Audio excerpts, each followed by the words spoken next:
학교에서 예고한 대로 춘향전을 같이 읽는 영상을 올리도록 하겠습니다. 춘향전 너무 유명한 소설이죠. 조선 후기의 판소리개 소설입니다.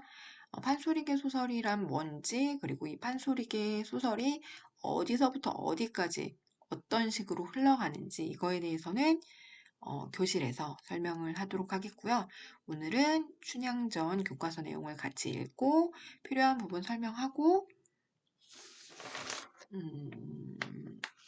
얘기 나누는 시간을 가지도록 하겠습니다.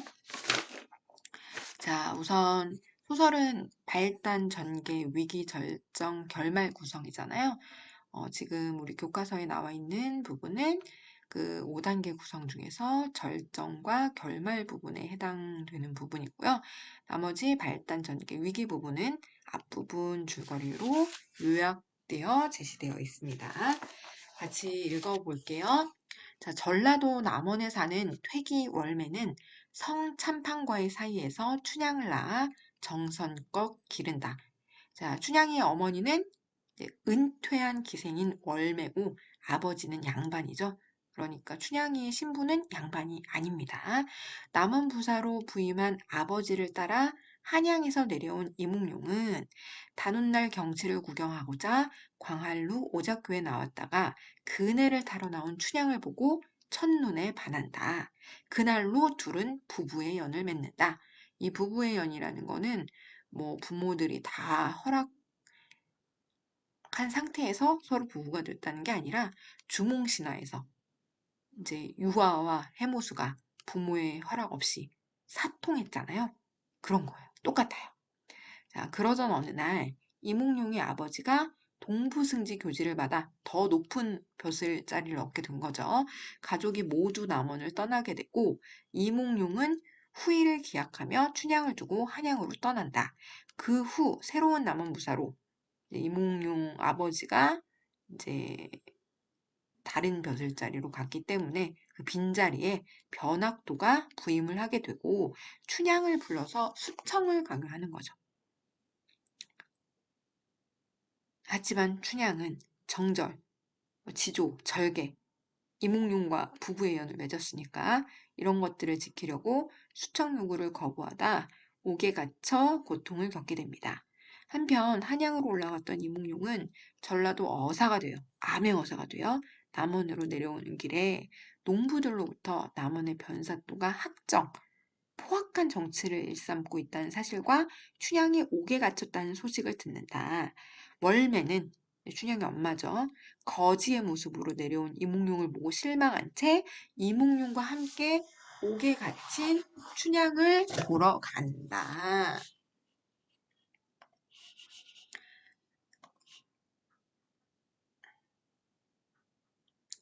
자, 이제 춘향이를 보러 가는 장면이에요. 그때 마침 통행 금지가 풀리는 쇠북 소리가 댕댕 들려왔다. 새벽녘인 거죠. 향단이는 미음상을 머리에 이고 등불을 들고 어사또 이몽룡은 뒤를 따라 옥문간에 이르니 인기척이 전혀 없고 지키던 옥사장도 보이지 않았다. 이때 춘향이는 비몽사몽간에 서방님이 오셨는데 머리에는 금관을 쓰고 몸에는 붉은 비단 옷을 입었다. 반가운 마음에 와락목을 끌어안고 온갖 정회를 풀며 눈물로 서방님의 옷자락을 적시는 중이었다.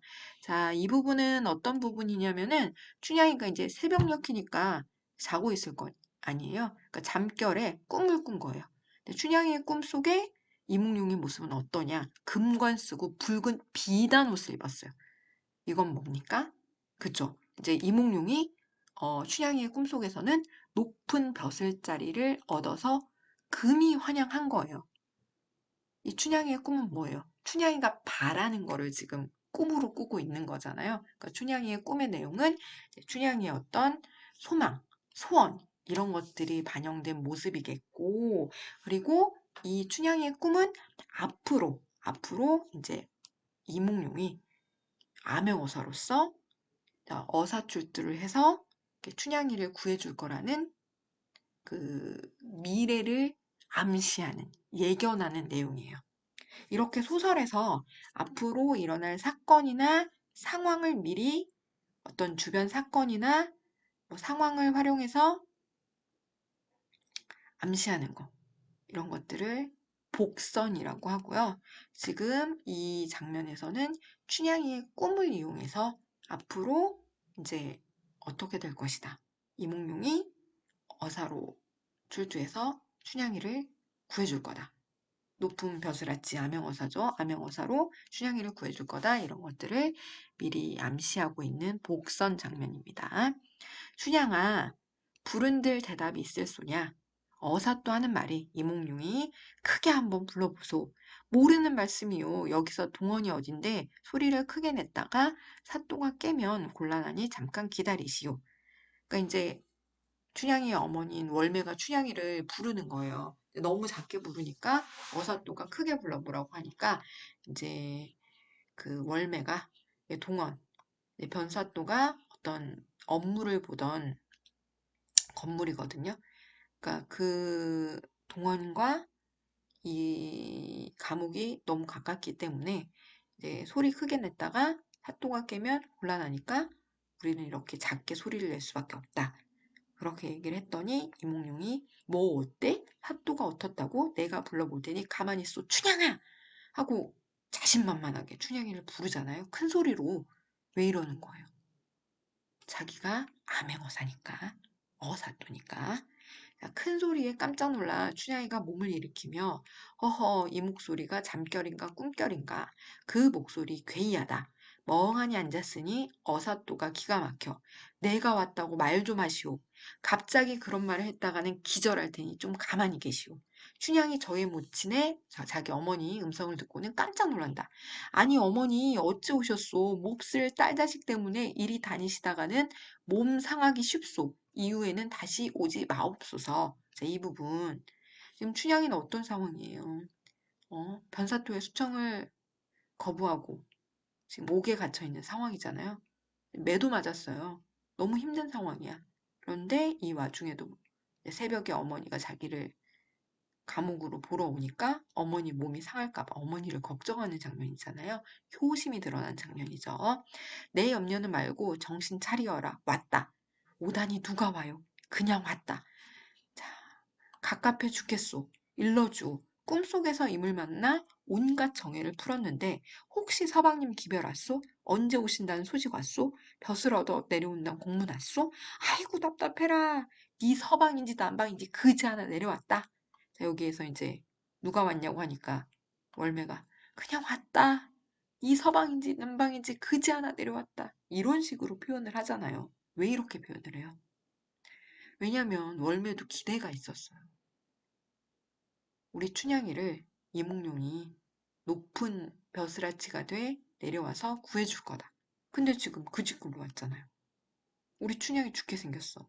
그 집골로 온 그 이몽룡에 대한 어떤 실망감 이런 것 때문에 춘향이가 누가 왔냐고 물으니까 그냥 왔다. 이 서방인지 남방인지 그지 하나 내려왔다. 이런 식으로 얘기하는 거죠. 에고 이게 웬 말인가? 서방님이 오시다니 꿈속에서 보던 님을 생시에 본단 말인가?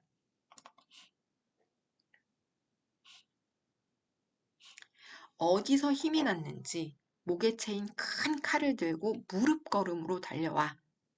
자, 막 매 맞고 지금 다 쓰러져 있는 상황인데 자기가 오매불만 기다리던 이제 이몽룡이 왔다고 하니까 힘을 내가지고 큰 칼 쓰고 이제 무릎 걸음으로 달려온 거예요. 큰 칼은 이제 사극 같은 거 보면 이런 식으로 죄인에게 씌우던 나무 널빤지 뭐 이런 거를 큰 칼이라고 하죠.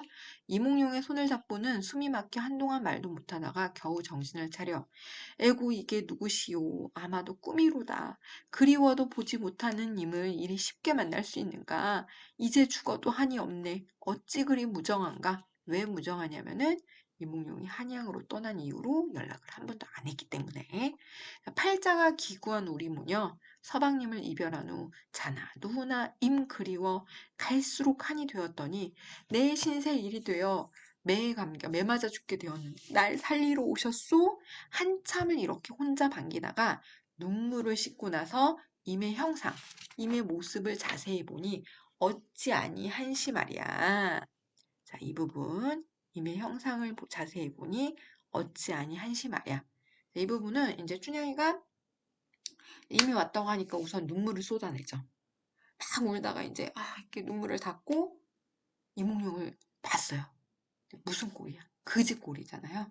그러니까 그런 임의 형상을 보니, 모습을 보니 어찌하니 한심하랴. 근데 이거는 춘향이가 그런 임의 모습을 보고 한심해했다 이게 아니라 이제 춘향이가 그런 임의 모습을 봤어.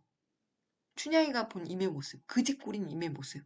춘향이가 봤을 때 그 모습이 얼마나 한심했겠어. 라고 누가 얘기를 하는 거냐면은 춘향이가 자기 감정을 얘기하는 게 아니라 지금 소설에서는 이야기를 전달해주는 서술자가 있잖아요. 여기 지금 춘향전에서도 이 춘향이와 이몽룡의 이야기를 서술자가 독자들에게 전달을 해주고 있는데 그 서술자가 자기의 생각, 자기의 의견을 밝힌 부분이에요. 그러니까 이 장면에 대해서 이제 춘향이가 눈물을 씻고 찾아온 이몽룡을 바라봤어. 이 장면에 대해서 서술자가 자기의 생각을, 자기의 의견을 밝힌 거지. 춘향이가 이렇게 이몽룡을 바라봤을 때 어찌 한심하지 않겠느냐. 한심하게 생각했을 거다. 그짓꼴이니까. 라고 서술자가 작품 안으로 갑자기 들어와서 작품에 개입을 해서 자신의 이 장면 상황에 대한 자신의 생각과 느낌을 지금 표현을 한 거예요.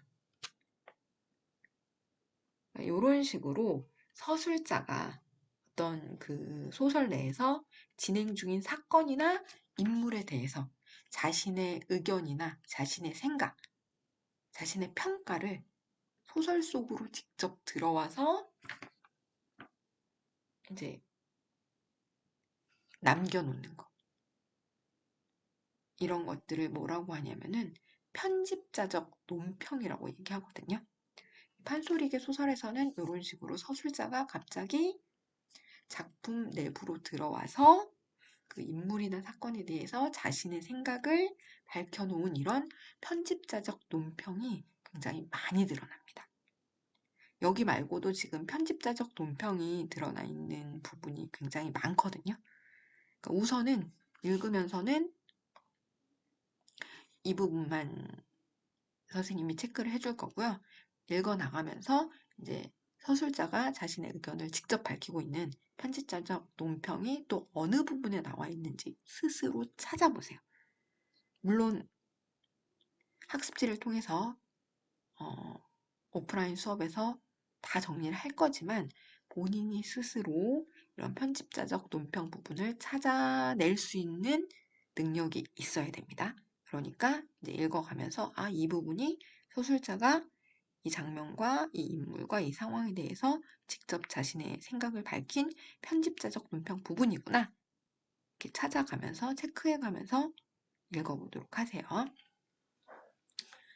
자, 여보 서방님, 내 몸 하나 죽는 것은 서럽지 않겠지만 서방님이 이 지경이니 웬일이오. 오냐 춘향아 서러워 마라. 사람 목숨이 하늘에 달렸는데 설마 네가 죽겠느냐? 이렇게 얘기하는 이유가 뭐예요? 본인이 암행어사니까. 이몽룡은 자기가 암행어사인 거 알잖아요. 그러니까 곧 춘향이를 자기가 구해줄 걸 아니까 춘향이한테 던지시 암시하는 말을 던져주는 거예요. 근데 이 부분은 복선은 아닙니다. 이건 그냥 이 소설 내에서 인물이 자신의 신분을 자기가 알고 있으니까 상대방한테 그런 일은 일어나지 않을 거라고 넌지시 암시를 해주는 말인 거지. 복선과는 조금 다른 개념입니다. 그냥 이몽룡이 암시해주고 있는 거예요. 내가 너를 구할 거라는 거를.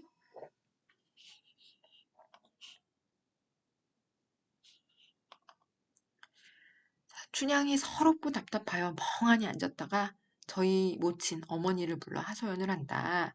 한양성 서방님을 7년 가뭄에 비 기다린들 나와 같이 기다렸으랴.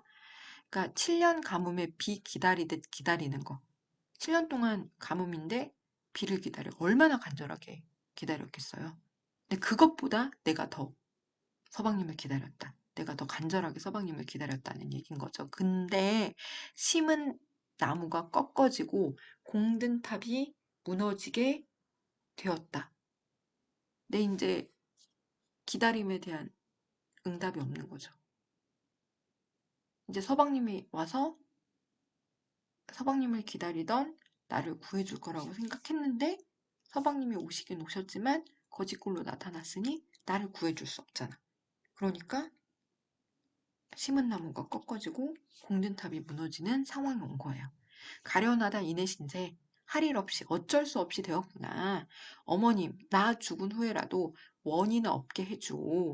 나 입던 비단 장옥, 봉황 장롱 안에 들었으니 그곳 내어 팔아다가 한산에 가는 모씨로 바꾸어서 물색 곱게 서방님 도포 짓고 흰 비단, 긴 치마를 있는 대로 팔아다가 신발, 갓, 망건 사들이고 은비녀, 밀화장, 옷가락지 이거 다 그냥 귀금속 함속에 들었으니 그것도 팔아다가 속적우리 속바지 허술지 않게 하여 주. 머지않아 죽으려니 세간 두어 무엇할까 용장롱 봉황장롱 빼다지를 되는 대로 팔아다가 특별히 상을 차려 좋은 진지 대접해줘. 나 죽은 후에라도 나 없다 마시고 날 본 듯 서방님을 잘 섬기소서. 자, 이 부분 어머니한테 나 죽은 후에라도 원이나 없게 해달라면서 뭘 당부를 하냐면은 내가 가지고 있는 좋은 옷, 귀금속, 좋은 장롱 뭐 이런 것들 싹 다 팔아다가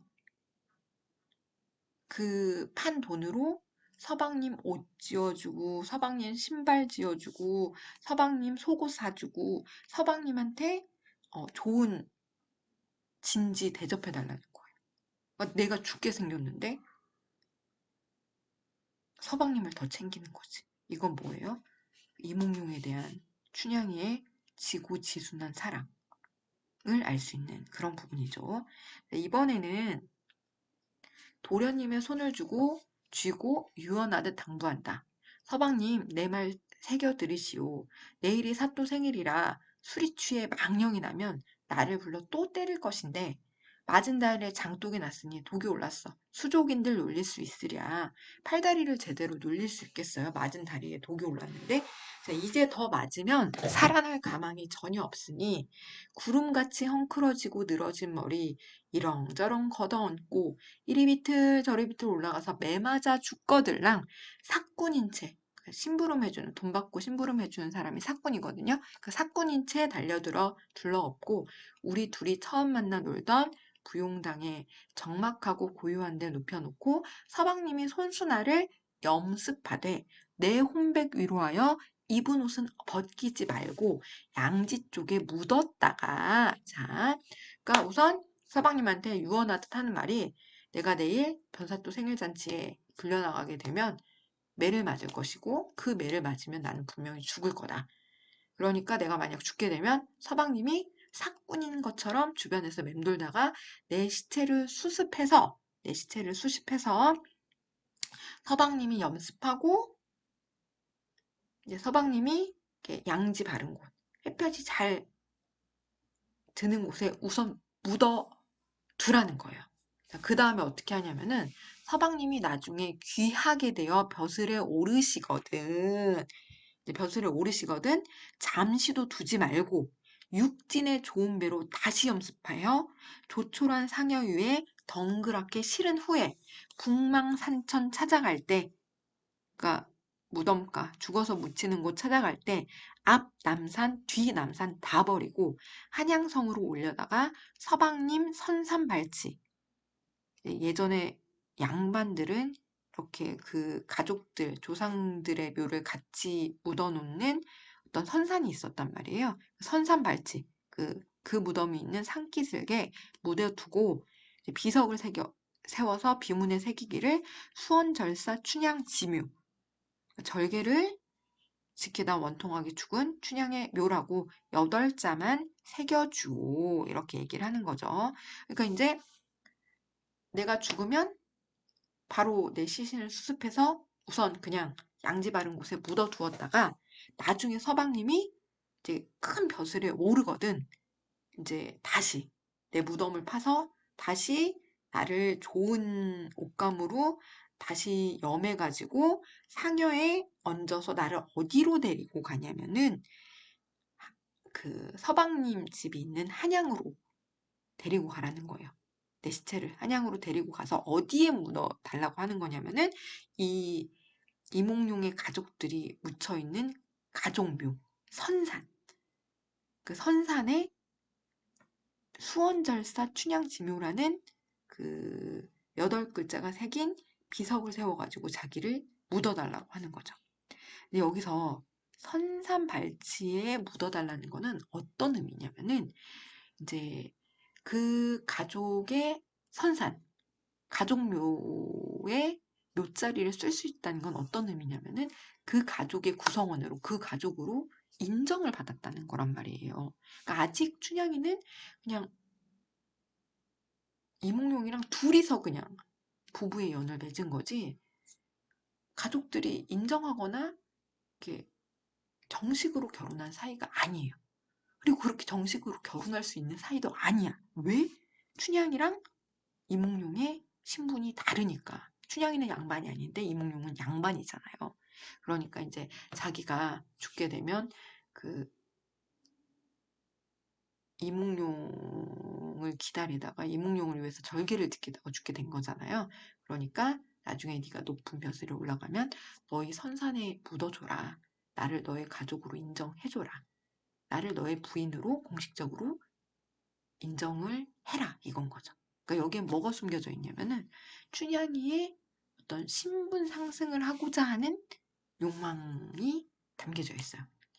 그러니까 춘향이가 이몽룡을 그러니까 신분 상승의 도구로 만난 건 아니에요. 진짜 사랑해. 사랑하긴 사랑하지만 춘향이도 사람인지라 이몽룡과 정식으로 결혼을 해서 자신의 신분을 높이고 싶은 욕망도 있었던 거죠.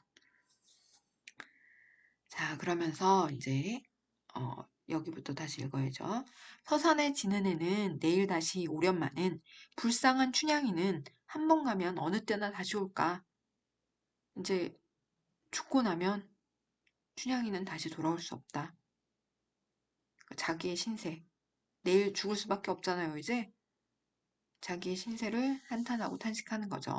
그러면서 가슴에 맺힌 원한이나 풀어주고 에고 내 신세야. 불쌍한 울어머니 나를 잊고 가산 재산을 탕진하면 할 일 없이 거지 되어 이 집 저 집 구걸타가 언덕 밑에서 조속조속 졸다가 자진해서 죽게 되면 지리산 갈까마게 두 날개를 떡 벌리고 두둥실 날아들어 까옥까옥 두 눈을 파먹은들 어느 자식 있어 후여하고 날려주리.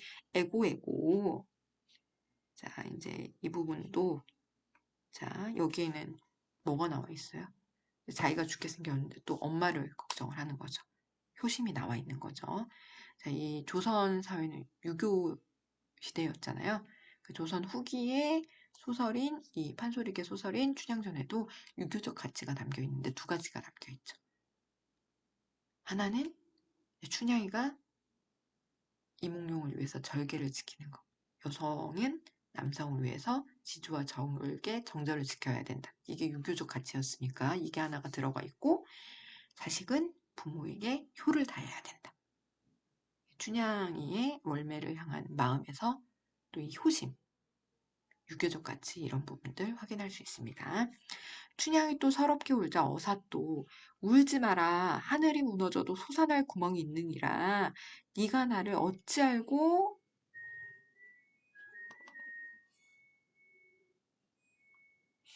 이렇듯 서러워하느냐. 자, 이 부분도 이몽룡이 춘향이에게 자기가 널 구할 거다라고 넌지시 암시하는 장면이죠. 내가 어사또니까 널 죽게 내버려 두지 않을 거야. 너를 구할 거야. 라고 이제 암시하고 있는 그런 대사입니다. 자, 춘향과 작별하고 춘향 집으로 돌아왔다. 춘향은 어두침침한 한밤중에 서방님을 번개같이 얼른 보고는 옥방에 홀로 앉아 신세를 생각하니 탄식과 눈물이 절로 나왔다. 그쵸? 서방님이 와서 자기를 구해줄 줄 알았는데 그 뒤꼴로 나타났기 때문에 내일이면 그냥 죽게 생겼어. 그러니까 당연히 신세 한탄하게 되고 눈물이 절로 나올 수밖에 없죠. 자, 하늘이 사람을 낼 때 후한 운명, 박한 운명이 따로 없다는데 내 신세는 무슨 죄로 이팔 청춘에 임 보내고 모진 목숨 아직 살아 이 형벌, 이 형장이 웬일인가? 이 벌과 이 옥장 이게 웬일이냐? 옥중 고생 서너 달에 밤낮 없이 임 오시기만 바랐더니 이제는 임의 얼굴 보았으나 광채 없이 되었구나. 죽어 저승에 돌아간들 여러 신령들 앞에 무슨 말로 자랑할꼬. 에고에고 내 신세야. 자, 이 부분은 뭐냐면은 이제 죽어서 저승에 돌아간들 여러 신령들 앞에 무슨 말로 자랑할꼬. 자기가 이제 절개를 지켰잖아요. 이 절개를 여성이 절개를 지킨 거는 조선시대에 굉장히 높게 쳐주는 칭찬하는 일이었어요. 근데 이제 절개를 지켜서 어떤 대가를 받았으면 내가 죽어서라도 이제 신령들 앞에 나아가서 뭔가 내가 이렇게 절개를 지켜서 이렇게 됐다. 이런 대가를 얻었다. 뭐 이렇게 자랑할 수 있을 텐데 절개를 지키긴 지켰지만 아무 대가 없이 그냥 죽게 됐잖아요. 그렇기 때문에 죽어 저승에 돌아간들 여러 신령들 앞에 아무것도 자랑할 게 없겠다. 이런 거죠. 자, 서럽게 울다 절로 지쳐 반쯤이나 죽은 듯이 쓰러져 버렸다. 자, 어사또 춘향집에서 나와 그날 밤을 지새우려고 문 안, 문 밖 여기저기 동정을 살필 때 마침 질청에 가서 들어보니 이방이 아랫사람을 불러 분부하는 말이, 그러니까 여기저기 이제 염탐을 하고 다니는 거예요. 근데 이방이 이제 아랫사람 불러서 이복에 들으니 요번에 새로 난 어사또가 서대문 밖 이씨라는데 아까 등불 들고 춘향의 모친 앞세우고 헤어진 옷에 부서진 갓을 쓰고 가던 손님이 아무래도 수상하니 내일 본관사또 변사또 잔치 끝에 아무 탈 없게 일체를 분별하고 10분 조심하게 어사 그 말을 듣고는 아이고 그놈들 알기는 아는구만 속으로 중얼거리면서 또 장청 쪽으로 가서 들으니 거기에 행수 군관하는 말이 여러 군관님네들 아까 옥방을 다녀간 거지가 실로 괴이하네. 아마도 어사인 게 분명하니 용모 적은 기록, 이제 외모 적은 기록을 내어놓고 자세히 보시오. 어사또 듣고는 아이고 그놈들 하나하나가 귀신이로구나 속으로 중얼거리며 현사에 가서 들으니 호장 역시 그러했다. 호장도 이 거짓골에 이몽룡이 어사또임을 눈치채고 있었다 이거죠. 그러니까 이제 남원의 여러 관리들이 이 거짓골의 이몽룡이 어사또라는 거를 어렴풋이 눈치채고 있었다는 거예요. 육방이 염탐을 마친 후에 춘향집에 돌아와서 그 밤을 지새웠다. 이튿날이 밝자 조회를 끝내고 이웃 읍의 수령들이 남원으로 몰려들었다. 왜냐? 변사또의 생일 잔칫날이니까. 운봉, 구례, 곡성, 순창, 진안, 장수의 원님들이 아랫사람들을 거느리고 차례로 잔치마당으로 들어왔다. 왼편에 행수 군관을 두고 오른편에 명을 전하는 사령을 두고 한가운데 본관사또 그러니까 변사또가 주인인데요. 하인을 불러서 이제 분부를 하는 거예요. 잔치를 벌이기 위해서. 관청색 불러서 다과상 올려라. 그러니까 이제 다과상 올리는 업무를 담당하는 관리를 불러가지고 다과상 올리라고 하고 육고자 불러서 큰 소 잡고 그러니까 소도 잡으라고 하고 잔치니까 예방 불러서 악공을 대령하라. 그러니까 이제 잔칫날이니까 악기 연주도 있어야 되겠죠. 승발 불러서 차일은 뭐냐면은 햇볕 가리개, 그리고 사령 불러서 이제 심부름꾼 불러서 자빈, 필요 없는 자빈들이 못 들어오게 막으라고 이제 잔치 준비를 변사또가 직접 하는 겁니다.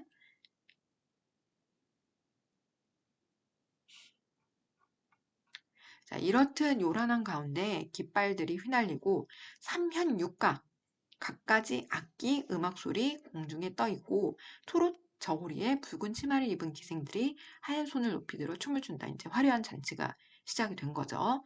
지화자 두덩실 좋다. 하는 소리에 어사또 마음이 심란하다. 화를 누르고 한번 놀려줄 심산으로 어슬렁어슬렁 잔치판으로 걸어 들어갔다. 여봐라 사령들아 너희 사또께 여쭈어라. 먼데 있는 거리니 마침 잔치를 만났으니 고기하고 술이나 좀 얻어먹자고 여쭈어라. 사령 하나가 뛰어나와 등을 밀쳐냈다. 어느 양반인데 이리 시끄럽소. 사또께서 거지는 들이지도 말라고 했으니 말도 내지 말고 나가시오. 그러니까 운봉 수령이 그 거동을 지켜보다가 무슨 짐작이 있었는지 변사또한테 청했다. 저 거지가 의관, 이제 옷차림은 남루하나 양반의 후예인 듯하니 저 끝자리에 앉히고 술이나 한 잔 먹여 보내는 것이 어떻겠소. 운봉 생각대로 하지요마는, 그러니까 변사또는 내키지 않지만 운봉 수령이 그렇게 권하니까 어쩔 수 없이 받아들이는 거죠.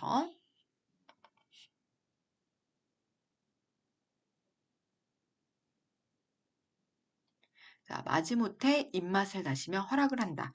어사또 속으로 오냐 도적질은 내가 아마 오라 줄은 네가 져라. 이건 뭐냐면은 이제 잔치하는 곳으로 들어왔잖아요. 그럼 잔치상을 차려줄 거 아니에요. 그 잔치상에 차려진 음식들은 다 백성들을 수탈해서 백성들에게 도적질해서 이제 차려놓은 그 잔치상일 거란 말이에요. 그러니까 어사또가 오냐 도적질은 내가 아마 그 잔치상에 있는 그 음식들, 도적질해 온 음식들은 내가 다 먹으마. 잠시만요. 충전을 좀 하겠습니다. 이게 중간에 끊으면 다시 녹음을 해야 되기 때문에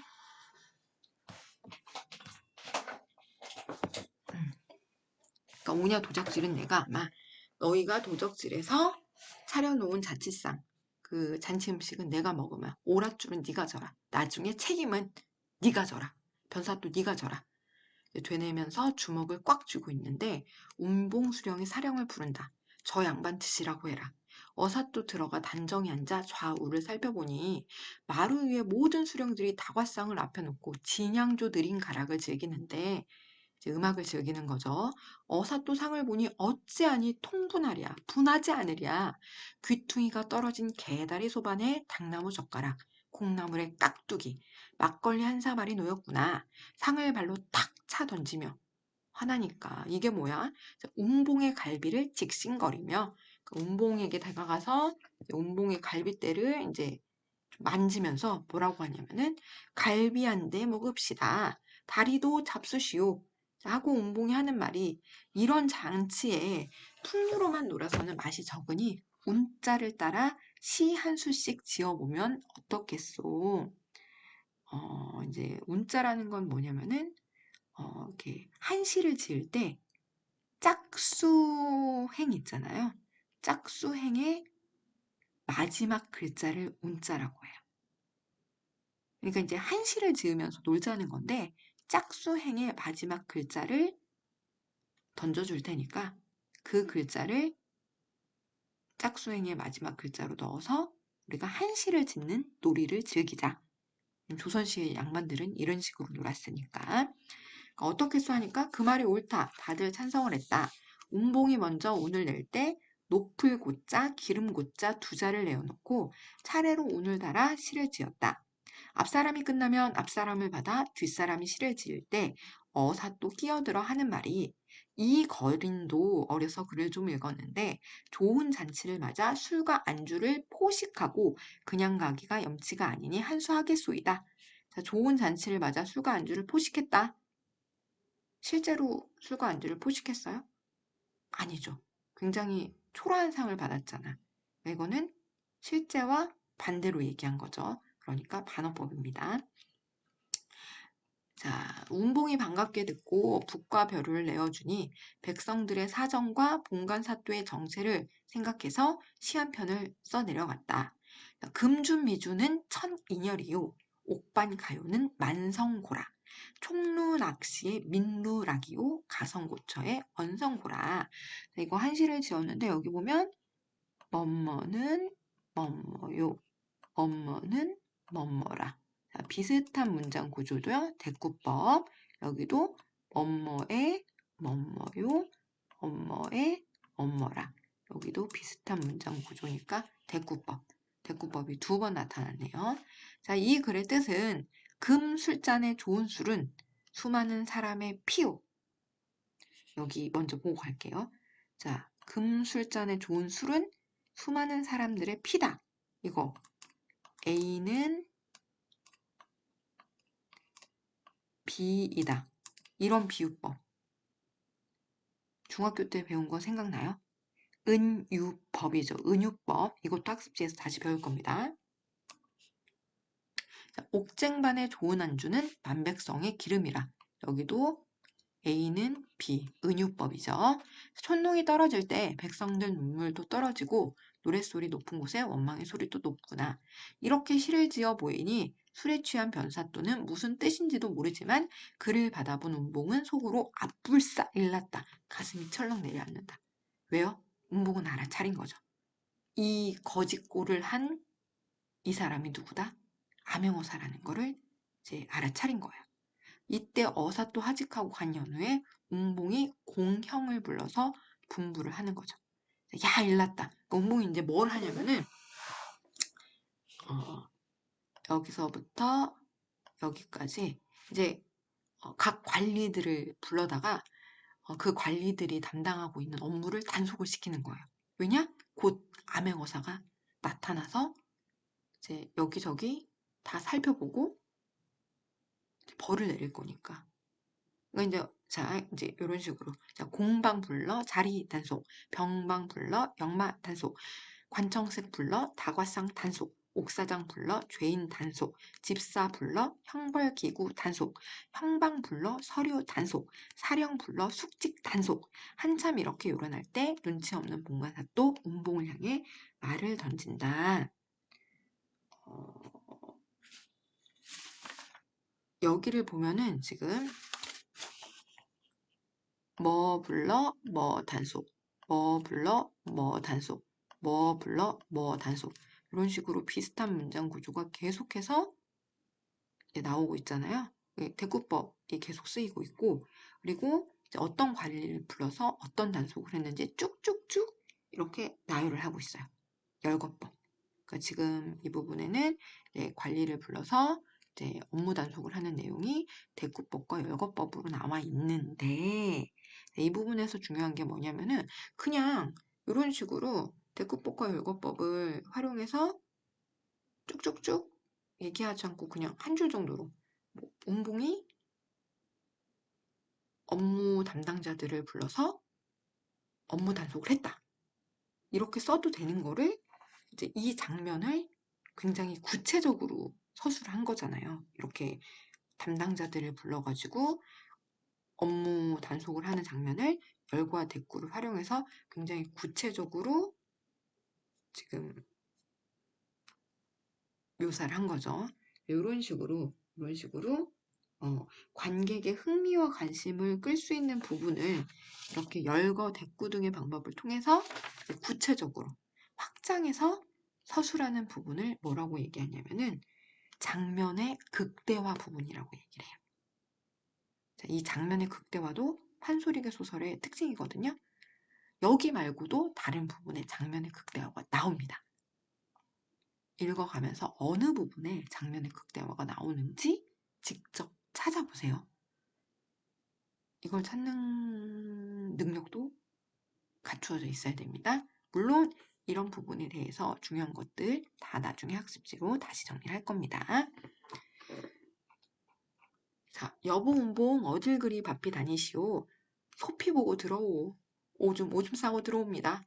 그때 술이 거나하게 취한 변사또가 술주정을 하느라고 느닷없이 명을 내렸다. 춘향이 빨리 불러 올려라. 이때 어사또가 서리에게 눈길을 주어 신호를 하니 이제 어사또가 직접 자기 모습을 드러내 보이려고 서리한테 이제 신호를 주는 거예요. 자기가 데려온 사람들, 역졸들, 자 이제 대기시키라고 눈길을 줘서 신호를 하는 거죠. 서리 중방이 역졸 불러서 단속할 때 이제 이리 가면 수근수근, 저리 가면 수근수근 서리 역졸 거동보소. 자, 이제 서리랑 역졸이 서로 신호를 한다고 수근수근 하는 거예요. 수근수근. 이제 곧 있으면 암행어사 출두할 거야. 준비해, 준비해. 이런 식으로 수근수근 하는 거죠. 자, 그리고 한 가닥 올로 지은 망건에 이제 그 역졸의 모습이 어떤지 이제 외향을 겉모습을 묘사를 하고 있습니다.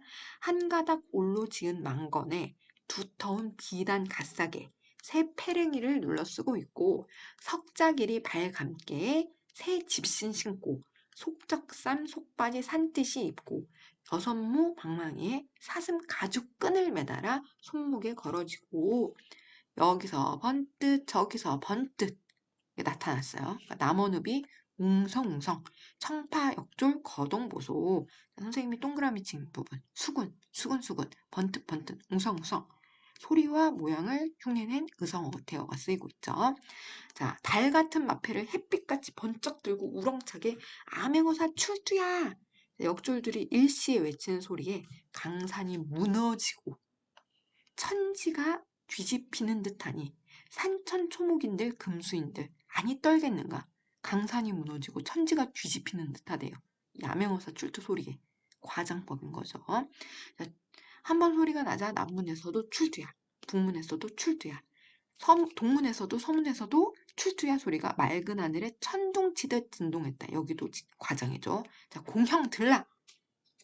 이제 업무 담당자들을 이제 불러오는 거예요.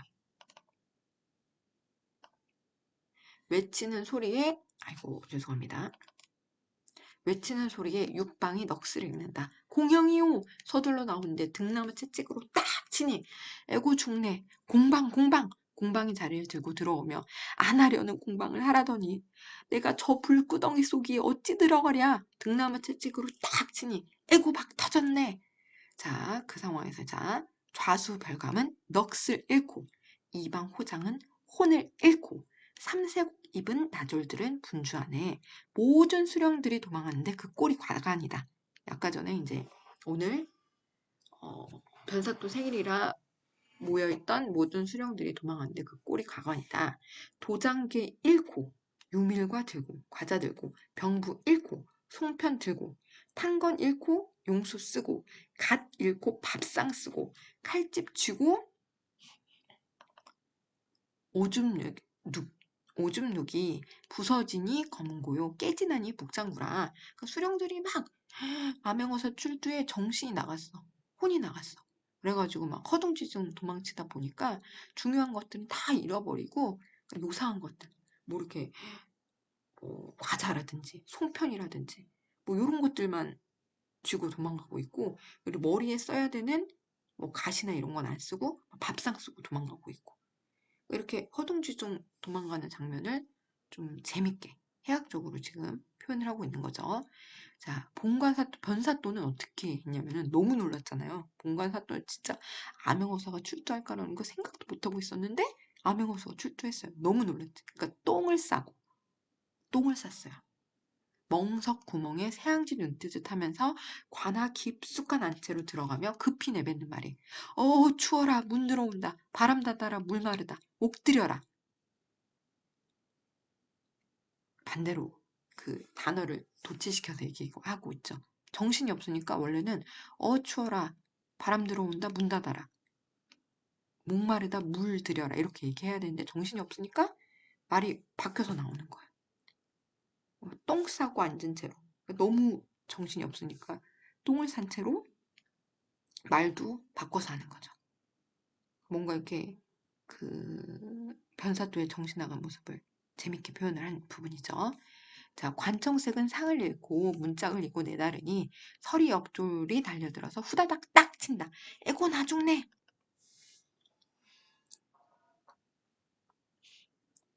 자, 이때 암행어사 분부하되 이 고을은 대감께서 계시던 고을이다. 원래 변사또 전에 그 이몽룡의 아버지가 여기서 남원부사를 하고 있었잖아요. 그러니까 이 대감은 이몽룡 아버지예요. 그러니까 이제 소란을 금하고 객사로 옮겨가자. 관할을 한 차례 정리하고 동원에 올라앉은 후에 본관, 변사또는 본국 파직하라. 그 직에서 끌어내려라. 분부하니 동서남북 문 밖에 봉고파직이라는 암행어사의 명이 나붙었다. 절차에 따라 옥의 형리를 불러서 분부하되 옥에 갇힌 죄인들을 다 올리라. 후령하니 죄인을 올리거늘 다 각각 죄를 물은 후에 죄 없는 자들을 풀어줄 때, 자, 저 계집은 무엇이고 형리가 아른다. 기생 월매의 딸이 온데 관가에서 포악을 던지러 옥중에 있어옵니다. 무슨 죄인고 본관 사또를 모시라고 불렀더니 절개를 지킨다면서 사또명을 거역하고 사또 앞에서 악을 쓴 춘향이로소이다. 어사또 분부하되 너만한 년이 수절한다고 나라의 관리를 보였으니 살기를 바랄 것이냐, 죽어 마땅할 것이나 기회를 한번 더 주마. 내 수청도 거역할 거냐? 뭐 한 거예요? 지금 이몽룡이 춘향이 뭐 하고 있는 거야? 그쵸? 춘향이를 한 번 더 시험하는 거잖아. 그 춘향이의 절개를 한 번 더 시험하는 장면이죠. 진짜 수업할 때도 얘기했지만 선생님이 이 부분에서 이몽룡이 정말 마음에 안 들어. 이건 그냥 선생님의 생각입니다. 아니, 아까 춘향이가 어? 자기 죽고 나서 엄마한테 뭘 당부했어요? 자기 옷이랑 귀금속이랑 다 팔아서 서방님 뭐 이렇게 옷 사주고 속옷 사주고 좋은 식사 대접해라. 이렇게까지 지금 자기 죽을 걸 알고도 이렇게까지 얘기하는 춘향이를 다시 한번 시험에 빠뜨린다는 게 말이 안 되죠. 나쁜 놈이에요. 선생님이 생각할 때. 자, 춘향이가 기가 막히지.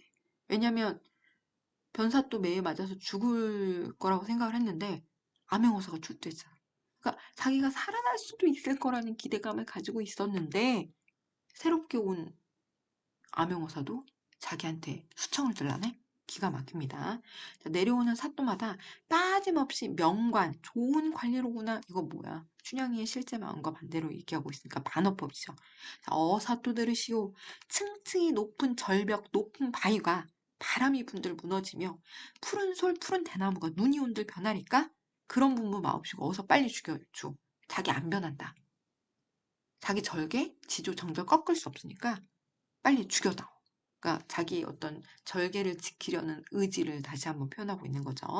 하면서 무슨 생각이 났는지 황급히 이리저리 두리번거리며 향단이를 찾는다. 향단아, 서방님 혹시 어디 계신가 살펴보아라. 어젯밤 오셨을 때 천만당부하였는데 자기 시신 수습해달라고 천만당부하였는데 어디를 가셨는지 나 죽는 줄도 모르시는가. 어서 찾아보아라. 어사 또 다시 분부하되 얼굴을 들어 나를 보아라.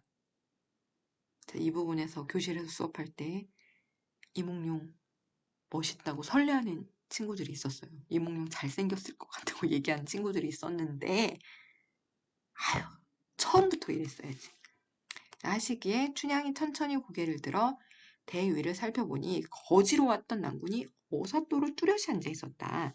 춘향은 웃음 반 울음 반으로 얼씨구나 좋으시고 어사난군 좋으시고 남원 읍에 가을 들어서 낙엽처럼 질 줄 알았더니 객사에 봄이 들어서 봄바람에 핀 오얏꽃이 날 살리네.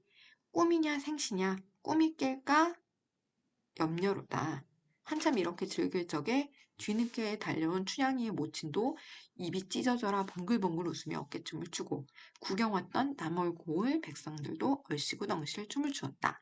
어사또는 춘향의 손을 잡고 놓을 줄을 모르고 쌓였던 사연의 실타래는 끝날 줄을 몰랐으니 그 한없이 즐거운 일을 어찌 일일이 말로 하겠는가. 말로 할 수 없다. 춘향의 높은 절개가 광채 있게 돼서 빛나게 되었으니 어찌하니 좋을 것인가. 어사또 남원읍의 공사, 공적인 일을 모두 처리하고 춘향 모녀와 향단이를 데리고 서울로 떠나는데 그 위험 있고 엄숙한 태도가 찬란해. 그러니까 세상 사람들 누가 칭찬하지 않으랴.